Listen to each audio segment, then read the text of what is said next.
जादुई राखी। गांव में करिश्मा नाम की एक छोटी सी बच्ची रहा करती थी। करिश्मा के माँ बाप का बचपन में ही देहांत हो चुका था और करिश्मा गांव के मंदिर के पास रहा करती थी। गांव के कुछ लोग उसे 2 वक्त का खाना दे दिया करते थे और मंदिर के पुजारी जी ने उसके मंदिर में रहने और सोने की व्यवस्था कर दी थी। अरे करिश्मा बेटा, आज सुबह से इतनी उदास क्यों बैठी हो? क्या बात है बेटा? कोई बात नहीं काका, रक्षाबंधन का त्योहार आ रहा है। सब लोग अपने भाई को राखी बांधेंगे, लेकिन मैं तो दुनिया में बिल्कुल अकेली हूँ। अरे बेटा, चिंता क्यों करती हो? जिसका कोई नहीं होता उसका भगवान होता है। ऊपर वाला है ना, वो तुम्हारी मदद जरूर करेगा। लेकिन भगवान असल में थोड़ी ना होते काका, भला वो मेरी मदद कैसे करेंगे? अरे बिटिया, ऐसे नहीं कहते। भगवान तो सब जगह होते हैं और देखना, वो तुम्हारी मदद भी जरूर करेंगे। पुजारी जी के जाने के बाद करिश्मा उदास होकर मंदिर की सीढ़ियों पर बैठ गई। उसे कुछ भी समझ में नहीं आ रहा था। तभी कुछ देर बाद मंदिर में एक साधु आते हैं। क्या बात है बेटा, तुम ऐसे चुपचाप क्यों बैठी हो? क्योंकि मैं बहुत उदास हूँ। इस दुनिया में मेरा कोई नहीं, मैं बिल्कुल अकेली हूँ। अरे, तुम्हें उदास होने की कोई जरूरत नहीं है।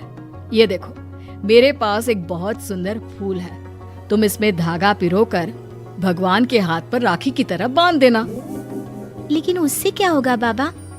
उससे कुछ होगा नहीं बेटा, बस तुम्हारा अकेलापन दूर हो जाएगा और तुम्हारे जीवन में खुशियाँ लौट आएंगी। क्या सच में ऐसा हो सकता है? हाँ, रक्षाबंधन वाले दिन सुबह नहा धोकर मंदिर की जो मूर्ति है उस पर फूल की राखी बनाकर बांध देना। इतना कहकर साधु वहाँ से चले गए। अब तो करिश्मा बस हर दिन रक्षाबंधन के दिन का इंतजार करने लगी। 2-3 दिन इसी तरह बीत गए और रक्षाबंधन आ गया।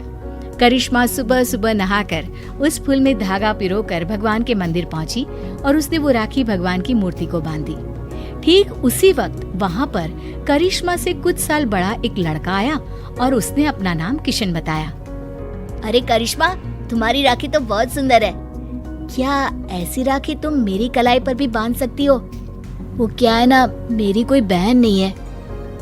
लेकिन ये राखी में जो फूल लगा हुआ है वो मुझे किसी साधु बाबा ने दिया था और मेरे पास दूसरा कोई फूल नहीं है। लेकिन मुझे तो तुम्हारे हाथ की बनी हुई राखी ही चाहिए, कहीं से भी लेकर आओ।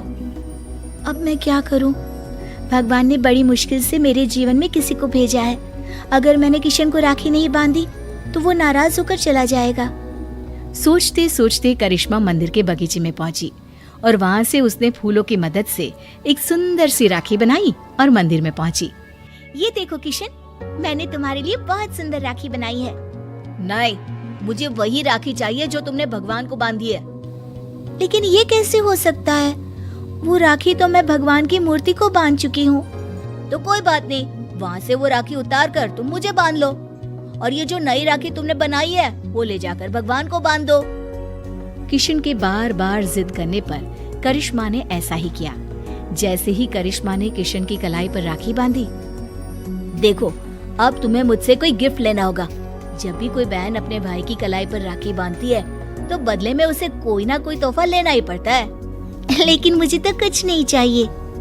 लेकिन अब तुम्हारा भाई आ गया है ना, अब से तुम्हें किसी के आगे हाथ फैलाने की जरूरत नहीं है। चलो, मैं तुम्हारे नए घर में लेकर चलता हूँ। करिश्मा किशन के पीछे पीछे चल दी। कुछ ही दूरी पर एक बहुत सुंदर सा छोटा सा घर बना हुआ था। देखो करिश्मा, आज से ये तुम्हारा घर है। ये समझ लो कि तुम्हारे भाई ने तुम्हें रक्षाबंधन का तोहफा दिया है। ये घर तो बहुत सुंदर है, मैं यहाँ पर रह सकती हूँ? हाँ हाँ, बिल्कुल रह सकती हो। इतना कहकर किशन वहाँ से चला जाता है और करिश्मा अपने घर में रहने लगती है। उस घर में खाने पीने की सारी चीजें थी। करिश्मा बहुत खुश थी और गांव के लोग भी खुश थे। करिश्मा को रहने के लिए एक जगह जो मिल गई। कुछ दिनों के बाद किशन करिश्मा के घर आता है। देखो करिश्मा, ये तो जादू हो गया। तुम्हारी बनाई हुई राखी तो सोने के कंगन में बदल गई। लेकिन ऐसा कैसे हो सकता है? मैंने जो राखी बांधी थी वो तो एक साधारण सा फूल था। नहीं करिश्मा, वो कोई साधारण फूल नहीं था। अगर ऐसा होता तो वो सोने का कंगन नहीं बन जाता। लगता है ये साधु बाबा का ही जादू है। उन्होंने ही मुझे वो जादुई राखी दी थी। लेकिन मैं सोने के कंगन का क्या करूँगा? तुम इसे अपने पास रख लो, ये मेरे किसी काम का नहीं। किशन वो सोने का कंगन करिश्मा को देकर वापस चला जाता है। करिश्मा सोच में पड़ जाती है कि आखिर वो सोने के कंगन का क्या करे। तभी उसके दिमाग में एक तरकीब सूझती है। करिश्मा सोने की कंगन को बेचकर पैसे ले आती है और उन पैसों से उसने राखी बनाने का सामान खरीद लिया। इस तरह उसने अपनी एक राखी की दुकान खोली। अरे वाह करिश्मा, तुम्हारी राखी तो बहुत सुंदर है। सारी राखियां मैं खुद अपने हाथ से बनाती हूँ और ये ज्यादा महंगी भी नहीं है। हाँ, ये बात तो बिल्कुल सच है। तुम्हारी राखी बहुत सस्ती और सुंदर है। सही कह रहे हो भाई। करिश्मा की बनाई हुई राखियाँ इतनी खूबसूरत होती है कि हम जिसे भी देते हैं वो खुश हो जाते हैं। अब दूर दूर से लोग करिश्मा की बनाई हुई राखियां खरीदने आने लगे और करिश्मा की राखियों की दुकान बहुत अच्छी चल पड़ी। एक दिन फिर से किशन लौट कर आता है। करिश्मा, मैं तुम्हें एक बात बताना चाहता था। हाँ बताओ ना भैया, क्या बात है? देखो करिश्मा, मैं उन साधु बाबा का ही एक शिष्य हूँ और उन्होंने ही मुझे तुम्हारे पास भेजा था।